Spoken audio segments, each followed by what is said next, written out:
আসন্ন 28শে আগস্ট তৃণমূলের ছাত্র পরিষদে রয়েছে সমাবেশ। তাই সমাবেশকে সাফল্যমণ্ডিত করার উদ্দেশ্যে শুক্রবার দুপুরে পুরাতন মালদার মঙ্গলবাড়ি এলাকায় তৃণমূলের ছাত্র পরিষদের সাইবার সেলের পক্ষ থেকে এক প্রস্তুতি সভা অনুষ্ঠিত হয়। এদিন এই সভায় উপস্থিত ছিলেন পুরাতন মালদার যুব তৃণমূলের সহ সভাপতি শুভঙ্কর ঘোষ। এছাড়া উপস্থিত ছিলেন তৃণমূলের ছাত্র পরিষদ সাইবার সেলের রাজ্যের কোঅর্ডিনেটর রাকেশ ঘোষ সহ আরও অন্যান্যরা।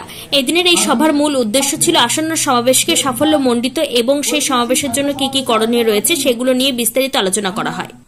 আজকে 28শে আগস্ট ঐতিহাসিক সমাবেশ, ছাত্র সমাবেশকে কেন্দ্র করে 28শে আগস্ট যেটা তৃণমূল ছাত্র পরিষদের প্রতিষ্ঠা দিবস, তাকে কেন্দ্র করে আমাদের আজকে মালদা জেলা তৃণমূল ছাত্র পরিষদ সাইবার সেলের পক্ষ থেকে প্রস্তুতি সভার একটা আয়োজন করা হয়েছে আমাদের মঙ্গলবাড়ি বাহাউদ্দিন ক্লাবের এখানে উল্টা দিকে আমাদের বাড়ি এখানে।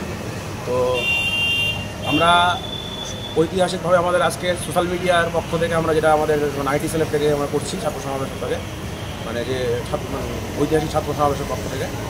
তো সবার কাছে অনুরোধ থাকলো যে আইটি মানে ছাত্র সমাবেশটাকে আমাদের এখন যেহেতু সোশ্যাল মিডিয়া সব কিছু সোশ্যাল মিডিয়ার মাধ্যমে সব কিছুকে ছড়ানো উচিত আছে, দরকার আছে।